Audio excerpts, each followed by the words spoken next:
салом алейкум дӯстон азиз, давом метем таҳлили намунаҳои саволҳои маркази милтесия. Мо расидем дар саволи 71. Савол чунин аст: мега адади электронҳои дар ионҳои магний плюси D ва X минус C баробаранд.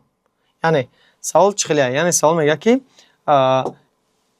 магний плюси D будай адади электронҳои ҳами ионҳои магний ва X ва баробаранд меган адади электронҳош. Мисол магний агар 12 та протон дошта боша, ҳисоб дар мебини электронш меоем 10 электрон дора. Яъне электронҳои магний 10 тай. Значит ки мо AX ҳоз намедонем ки чанд тай. AX мо метонем меофта ки через магний, яъне магний агар 10 та боша, значит X морам чанд электрон дора? 10 та. Барои чӣ? Барои ки хушусе адади электронҳо дар ионҳои магний плюс D ва X минус C баробаранд. Адади электронҳош. Яъне агар инҷа 10 та боша, ҷам 10 та, инҷа агар 20 та ёфтем, ҷам 20 та, 30 та, яъне баробаранд. Баъд савол чӣ мега? Адади электронҳои қабати берунаи атоми элементи X-ро муайян кунед. Фаҳмидест, на? Атоми яъне элементи X-ро муайян кунед. Чӣ мега инҷа? Ёке мачо. Вақте ки мора элементи X гуфт ёки атоми элементи X гуфт, ин ҳама вақт дар элементора мо элементи X яъне кадом элементи аз мо намедонем, ҳамира бояд дар заряди 0 кор кунӣ. Бисёр дӯстон имина ҳамин савола хато кор кардагиан, д хол мепара иҷа, яъне д хол хато меша. ин саволҳои кушодаи ки аз мо кор кардем, ай саволи якам то 237 агар хато накунам, ай саволи 1 то 237, ин саволҳои кушодаанд. Яъне ҳар як таи 7 та меояд дар маркази милтесия хел савол, 7 та ки боша, яъне д холиян ҳамашон. Барои кӯшиш кунед инҳоро хато накунед. Яъне нигоҳ киш мега адади электронҳош баробар адади электронҳои қабати берунаи атоми элементи X-ро муайян кунед дар ҳолати зарядиш 0 кор кунед мега. Яке дар ҷо зарядиш минус бисёр талабон ин да ҳаме бинан хе мекунанд. Д қабат мекашанд, д менависанд, 8 менависанд, ҷавоба чанд меган? 8. Ки мешава хато. Чӣ ба хато мешава? Барои ки ҷаи ин ҳолати атом дар нест, ин ҳолати ион дай. Мора мега ҳолати атом да кор кунам элементи X. Значит ман бояд элементи X аввал чӣ кунам? Протонша биём ки чанд протон, яъне элементи X мо чие? Протонша меёви 7 меброя. Фаҳмидед, на? Протони чанд меброя? 7. Не, я бор дига месанҷем. Ки бор бисанҷем электронша биёв айсар минус боша плюс мегем ки электронша биёвим чанд мешавад? 10. Значит тоғриб дай. 7. 7 чие? Нитроген. Ана ки ту бояд минус 3 қад корш накунӣ. Хато мешава ба минус 3 корш кунӣ. Ту бояд нитроген бинависӣ, протонаш 7, зарядиш минус 1, зарядиш 0. Электронш меша дар ҳолати атом будан протон ба электрон ҳама вақт чӣ баробар. Протон ба электрон баробар. Яъне электронш ҳам 7. фаҳмо? Ана ки протонш ки 7 ки боша, электронш 7 ки боша, дар даври димай д қабати энергетикӣ дора ва дар қабати валентиш 5 электрон дора. Тамом. Ин ҷавобш 5. 5 то. фаҳмо? Яъне савол қақӣ нест электронш намеои через электрон протонш ёфта метонӣ. Не ки бисёр дем через 10 кор мекунӣ, через 10 бояд кор накунӣ, через 7 бояд кор кунӣ. Барои чӣ? Барои ки мега атоми элементи X-ро муайян кунед. Яъне дар ҳолати зарядиш 0. Фаҳмидед? Заряди атом, атом зарядиш 0 ку заряд дора. Анҷа ин ҳолати иона корш накунед. Инҷа 10 кор, через 10 кор мекунед, ин ҳолати иона. Ина бояд бор дига соли 70. Адади электронҳоро дар сулфур 1 зарядиш бидай, сулфури плюс 4 бидай ва X ки зарядиш плюс 5 бидай. Мега адади электронаш баробар. Айро хода мегӯ ки усоли электронаш додагӣ нест, не ки ту чӣ кор мекунӣ? Инҷаро ёфта наметонӣ умуман ягон хелози. Не ки через сулфур ёфта метонӣ. Агар протони сулфури мо 16 боша, значит электронша мо агар биём чӣ мешавад? Плюс буд минус мекунем ку 12. Агар 12 та электрон дошта боша, инам чанд та? 12 та. Тамом. Барои чӣ? Барои ки савол хеш мега ки адади электронҳои сулфур ва X плюс 5 чӣ баробаранд. Ин 12 та. Баъд савол чӣ мега? Адади электронҳои қабати беруна, қабат чӣ? Берунаи атоми элементи X-ро муайян кунед. Яъне дар ҳолати атом зарядша 0 бигӣ мега. Яъне айсараки ман бояд протони X биём ки чӣ кадом элементай гуфта. Протонш агар электронш 12 та боша, зарядш плюс 5 боша, ин чӣ? 17. 17 кадом элементай? 17 ин хлорай бачо. Фаҳмидед? Я бор дига месанҷем. Агар протонш 17 боша, электрон зарядш плюс 5 боша, электрон чанд мешавад? 12. Значит тоғрӣ кор кадай. Протони 17 чӣ? Хлорай. Чӣ будай? Хлор. Протонш 17. Ана ҳолати атом да бор кунем. Атом зарядш 0 плюс 5 не. Абрана электронша меём чанд мешавад? 17. Яъне агар через 12 кор кунем хато мешавад. انا که بعد نگاه میکنیم خلا در دوری سه قبط انرژتیکی داره د 8 و در قبط انرژی چند میگیره 7 نه 8 جمع 10 10 جمع 7 17 در قبط بیرونش میگن قبط بیرونه قبط اخرونگی در نظر داره چند الکترون داره 7 تا این جواب 7 فهمو سوال 73 سوال 73 هم برنگ همی میگیری کار میکنی خودت نه بنویس فاصله مینوس 3 x مینوس د پروتونش 15 الکترونش هم میشه الکترونش هم 18 زن چه الکترون میگیرم چنده 18 تمام تو چیکار میکنی اول در حالت اتم کار میکنی در حالت اتم یعنی پروتون ایرا میوی پروتونش اگر بیاد چه میشه 16 پروتون 16 چه سولفور سولفور هم بنویسی پروتون 16 اتم ذرهش 0 الکترون چند 16 سه قبط انرژتیکی داره د 8 6 در قبط بیرونش چند الکترون روشه 6 الکترون روشه این قدر پروسه که در حالت اتم کار کنیم بچه این کلمه رو فراموش نکنید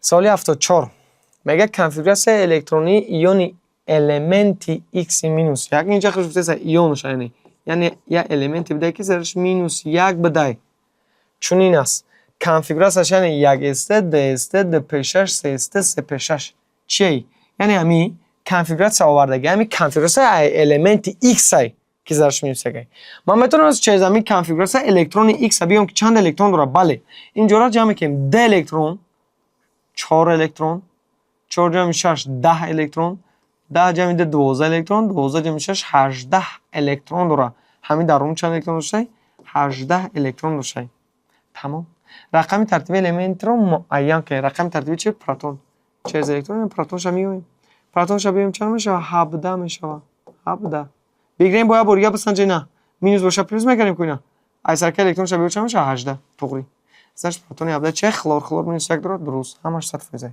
ازش جوابش بده خلور پروتون 17 سال 75 برنگمی میگه یک المنتی بده که درجه 6 پلوسی 3 کنفیگوراسیونش هم خیلی رقم ترتیبش هم میگه بیوتر رقم ترتیبش خیلی افتاد نمیتونی ایجاد این کنفیگوراسیون الکترون ها جای گیرن بچا فهمیدین الکترون یعنی 2 جمع 6 10 یعنی در عموم 10 الکترون رو شامل المنت ایکس ما نه که ما را چه میگه بیو پروتون ما اگر پروتون ش بیایم روی فرم الکترون پلوسی ذره یعنی 10 پلوسی 3 میشه چند 13 پروتون شامل 13 چه آلومینی پلوس داره درست جواب چند شد 13 درس میاد سوال 76 کنفیگوراسیون الکترونی یک المنتی بوده که ذرهش مینوسی ده اینجا چی بود گفتیم یا الکترون ها جایگیری بدن که الکترونش با چند بار بعد 10 سچ ما اگر پروتونش ببینیم مینوس باشه ایرو فرم الکترون پلوس ذره یعنی 10 پلوس مینوس 2 پلوس مینوس هم میتونیم ایده درام میگیریم 8 پروتون شامل 8 یا که بگه اثر کنیم بجو که الکترون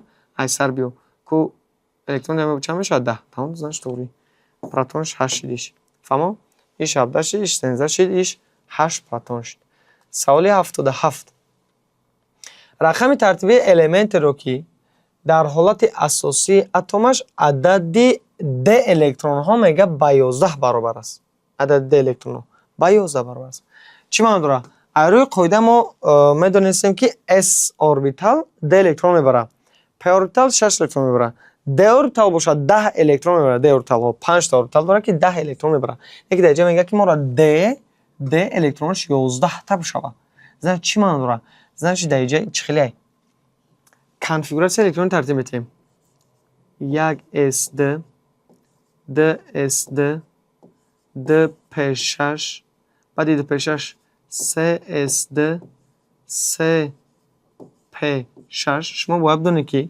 ایرو قاعده بعد 3 p6 ها 3 10 می نویسن ها درست خطا نیست 3 10 بنویسی نه که تو باید بدونید که پیش از اون که 3 د پر میشه اول انرژی اوربیتال های 4s بسیارتره یعنی اول الکترون ها در اوربیتال های 4s پر میشه و بعدی که 4s پر شه بعد 3 د پر میشه فهمو یعنی بعد 3 پیشش ایروی قاعده باید ما بنویسیم که 4sd فهمیدین 4sd باید بنویسی 3d هم بنویسی تو غیر پروسه در آخر شما یک خطاگی میکنید یا که 4sd نه 3 پیشش 4sd اول پر میشه بعد 3 پیشش بعد 3d 10 ای 10 تا زیاد میبرم نه که ما را دیگه 11 پرسه چون میکنیم تمام خب با بنویسیم 4sd رو نویسیم بعد 4sd چی میشه 4 p 6 بعد 4 p 6 ایرو خود باید 4d بنویسیم کنه کم نه من شما گفتم پیش ای د پرشن اول اس پر میشه ایرو خود ما بنویسیم 4d 10 بعد 5 اس دم هست نه که نه تا اول باید بدونی که پیش از اون که 14 هسته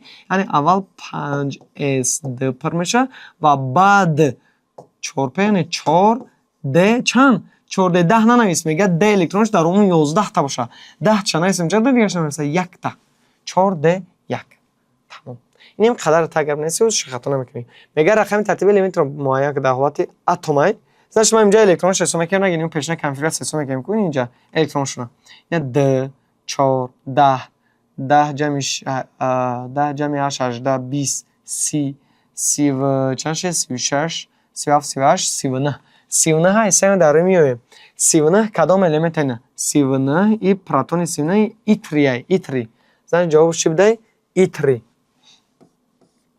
3 با رقم ترتیبی 39 یعنی حالت اتم پروتون با الکترون برابره که الکترون 39 پروتونش هم چند 39 جواب 39 رقم ترتیبش میگم اینکه 39 انا سال 78 برنگمی خیلی هم بفرات اگر بگو که نه انا ما ایخی یاد نگفتم مرا میفرد که بعدی 3 پیشش 3 دیدم نیست نه بیانی ایرا ایخی کنه نه نگاه اینجا د 12 میگه رنگ همی میتونه که این سال 78 رنگ 77 78 77 هر شکلی پروسه 4 د 1 ننویسه 4 د 2 بنویسه رنگ هم که نمی رنگ هم بگیم نیست 4 د 1 نه 4 د 2 چیل میشه وقت کردی چیل تا اون چیل هم میبینی سیرکل میشه یا که دیگه خیلی نگاه بنویسیم یک استه تا بدونی که اول یک استه پر میشه بعد د استه پر میشه بعد د پیشش بعد 3 استه 3 پیشش ایرو قاعده انرژی 4 اس بسیار باید درجه 4 اس نسیم نکته بگویی که نه ما 3 د قطعی ضروری گفتم ما نیست بعد 3 پیشش 3 د 10 بعد 3 د 10 چی میومد 4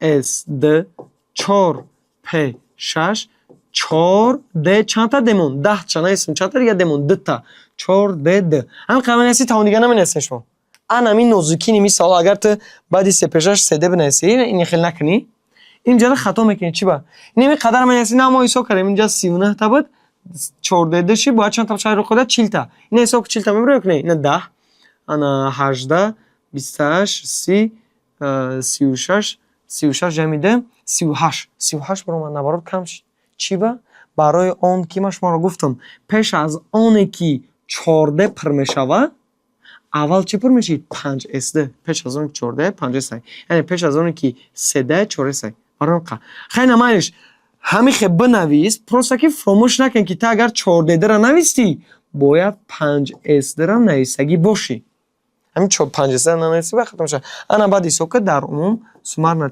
40 الکترون داره 40 الکترون با پروتونش برابره اصلا دوره 40 میوه چه 40 سیرکونی اینا سیرکونی زره ها سیرکونی اینا زره پروتونش هم ده 40 جوابش چی تمام یکی راه دیگه همه سیم دوری د الیمنت رو حساب میکنیم یکمین د الیمنت در سیم دوری یا دوری 4 سر میشه یا د الیمنت ندارن برای که همشون زیگوری اساسیان اینا کالی کالسی سکاندی این سکاندی یکم د الیمنت های اینا یکم د الیمنت یعنی سکاندی مو یکای یک تا د الیمنت یعنی یکم د الیمنت که باشه د الکترونش یک دونه یعنی 3 د یکای فهمیدی نه این د یعنی 3 4 5 6 7 8 نه اینا میست نه های کوب سینکم ده های ده هم ده الیمنت های ده الیمنت نه الیمنت های زیرگوری ایلوگی گالی 11 هم نگوی با گالی ای زیرگوری اساسیه رو ما به نظر نمیگیریم فهمیدی نه اساسیه رو ما چی به نظر نمیگیریم این راه دیگر شه بچه ها رو یک طرز دیگر روبیدی سترونس به نظر نمیگیریم انا با ایتر به نظر میگیریم بعد دیده چه میشه انا 11 ده اینجای دیدی انا باید چه میشه 12 فهمیدی نه یعنی اینا ما هم کار کردیم میگه د الکترونش با 11 باشه تو میتونی که چیکار کنی سیم داره تا بقپی 11 تا د الیمنت رو میکردی یعنی نه یک د الیمنت های زیرگوری ایلوگی همشون د الیمنت هن ایلوگی رو فقط حساب کنی یکمش اسکندی 1 2 3 4 5 6 7 8 9 10 یا رسانه که برای چی برای که زیرگوری اساسیان 10 یا اساسیه انا 11 یعنی دیدی ایتری نام بردیم 11 دیدی من گفتم که د 12 تمام میگیره با ایسو میکنه د 12 چه سی کنی بیاگون کنفیگوراسیون پروتونش نه 40 مینسی میره فهمو انا یک روی دیگری آسان بود انا نه که درجه خیلی خرم میسیو نمیشن چی شونن دشون گفته برای که یا ایسنا بودن که گروه 1 کیلوگی 6 کیلوگی یا در خط ورنیچون چند میگفتن یک میگرفتن خیلی بود درونش ایسنا داشتن ولفرام نمیگفتن یعنی نگاه کنین که سالی تفتون نبین انا اینجا میگه پ الکترونش یعنی پ کو پ الکترونش 17 تا باشه برای اینکه میتونیم کار کنیم بنویس یک اس د اس د پ 6 نمی پ 6 ندیدی 6 نرسیم درش مونده 11 تا دیگه 3 اس د 3 پ 6 نه 12 تا نرسیم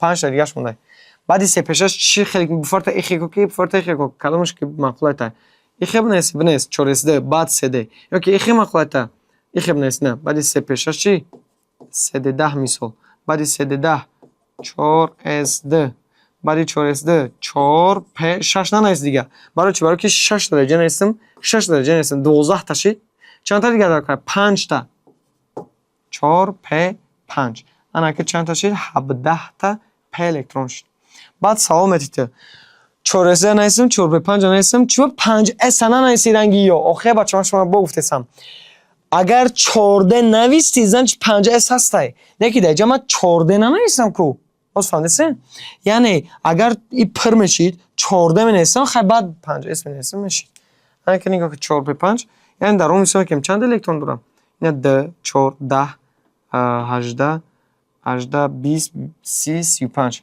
35 الکترون 35 و پروتونش برابر یعنی پروتون 35 چه اصلا در میبینی بروم یعنی جواب 35 رقم ترتیبش میگم ما که 35 بروم این کنفیگوراس الکترونی اتمی بروم بود فهمون سوالی 80 در شرایط معتدل اتم نیکل چند د اوربیتال ها چند چی اتم نیکل در د اوربیتال ها چند الکترونی تاق دارد نیکل پرسای اینم بیا بچه‌ها این اصولی که نام داشتن در نشون نکو د الکترون پرسای کنم میتونم من خیلی بیاموش به یگان کورتین بکنم یکی الیمنت چه گفتم سکندی د الیمنت د الکترون سه د 1 سه د 2 سه د 3 خیلی مفهوم 1 2 3 4 5 6 7 8 نیکل پرسای کو ای او نیکل پرسای نیکل چندم الیمنت شد 4 5 6 7 8 یعنی هشتم الیمنتی د الیمنت هشتم د الیمنت شد значи این 3 د 8 تای فهمو 3 د 8 ما میتونیم که پرامو بگیری اوربیتال 3 د 8 بنویسی 8 الکترون بنویسی و ببینی که چند الکترون تاق داره یا که قاعدهش خیلی نیکل هم نویسیم ایرو قاعده چه بود نیکل هم نویسی پروتون ش اسم در میبینی چند نیکل 28 تا پروتون داره 28 تا پروتون باشه اتم باشه الکترونش هم 28 تا نیکل در دوری چندم نیکل نیکل نه در دوری چهارم значит که از 4 قبط عبارت دورها قبط رو مهم میکنه از 4 قبط انرژتیکی عبارت و همه الیمنت های لوگی در قطعه انرژی چند میگفتن د میگفتن غیر از گروه 1 لوگی و 6 لوگی و 1 میگفتن یعنی این چند میگیره د اینجا من اسم د 8 پرشیدک سنگی قبط ایسا که 8 جا میده 10 10 جا میده 12 ای 28 12 چند اسم چند تا دیگهش نیست 16 تا دیگهش نیستای فهمو 16 تا دیگهش نیستای انا کنفیگوراس شما نیستم خیلی قبط یکم 1 اس د قبط دیم د اس د پ 6 دیم قبط بشین نوبت سمی قبط 3 اس د 3 پ 6 بعد 3 پ 6 8 نویسیم چند تا دیگهش مون 3 د 8 8 تا دیگهش مون 3 د 8 بعد چهارمگی قبط 4 اس د ما را سوال چه پرسید اتم نیکل در د اوربیتال ها د اوربیتال ما باید بدونیم که د این 5 اوربیتال داره 1 2 3 4 یعنی 5 تا اوربیتال داره که چند الکترون جایگیر میشه 8 الکترون در یک اوربیتال د الکترون جایگیر میشه ماکسیمم اول بالا را نشون میکنیم بالا نشون میکنیم د 3 4 5 در چی 6 7 بعد چی 8 انا میخوام باید پر کنیم بچه‌ها فهمیدین 8 تا الکترون هستم اگه سوال چند الکترونی تاق دارد تاق گفتن یا جفتن این تشه تاقه یعنی 2 تا الکترون چی داره تاق دارد پیش میرم من اینجا اسکندی را حساب کردم که این اینجا حساب کردم هشتم د الیمنت شد значит وای چه 3 د 8 میتونید که مثال خیلی مرکز تصمیم خیلی طرز حل نمی‌کنه پرما جواب جمع می‌پرسه میتونید در کنجیشنس بنویسید 3 د 8 اوربیتال چند خیلی بکشه کورکین د الکترون تو خبیوی یا که این بنویسی یا بور یا با این بسنجی یعنی دوینای اوور میشه که توری کرده همین خیلی مسنجیش همین خیلی این کارش میکنی خیلی دیگه بور یا مسنجش که توری کردم یا که نه فهمو؟ یعنی با دو اصول.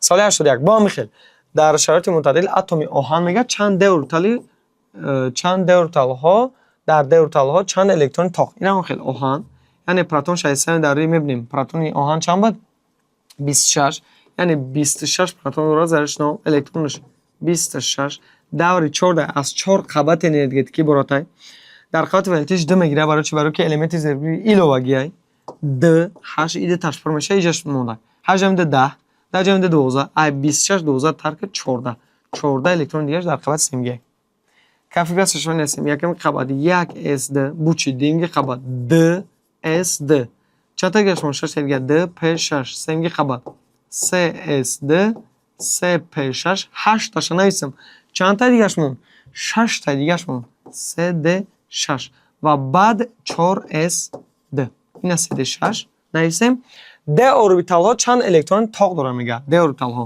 اینا د اوربیتال ها رو می نویسیم د اوربیتال ها گفتم ما 5 اوربیتال داشته کنه 1 2 3 4 این 5 تا اوربیتال چی 6 الکترون چه پر میکنه 1 و خیلی پوینت ساز کنه که اول بالا 1 2 3 4 5 چند تا دیگهشون 1 تا این 6 چند الکترون تاق داشته 1 2 3 4 تا الکترون چی داشته تاق داشته اتمی آهن یا که هم راهی سه داره چه حساب میکنیم نه آهن حساب میکنیم نگاه 1 2 3 4 5 6 ششم الیمنت است ششم د الیمنت که باشه 3 د 6 اینا 3 د 6 آهن گفتیم 3 د 6 تا میگفتی در کنج سمس بیاگون متمتیک بیاگون چی یا که خیلی برکل که باید برگه و خیلی بسنج فهمو صفویزه و بریم شکی طوری کردی ایش کوبالت میگه اینا رنگ همی آهن چیزی نه آهن کار کردیم نیکل کار کردیم کوبالت خیلی کار کرد فهمو کوبالت خیلی کار کرد رقم ترتیبش 27 پروتون شنه تمام یعنی این سوال هم کار میکنین جوابش هم میبره این مثال ما اینا کار نکرده میبینیم که چند د الکترون داره چند میبینیم شبه 6 7 ازش 3 د 7 که باشه خیلی پرش میکنی 3 د 7 که باشه تا دیگه پایین 3 الکترون تاق داره اتمی کوبالت 3 الکترون تاق داره تمام این بود سوال 82 تشکر با دقتتون دوام ویدیو رو انتظار باشید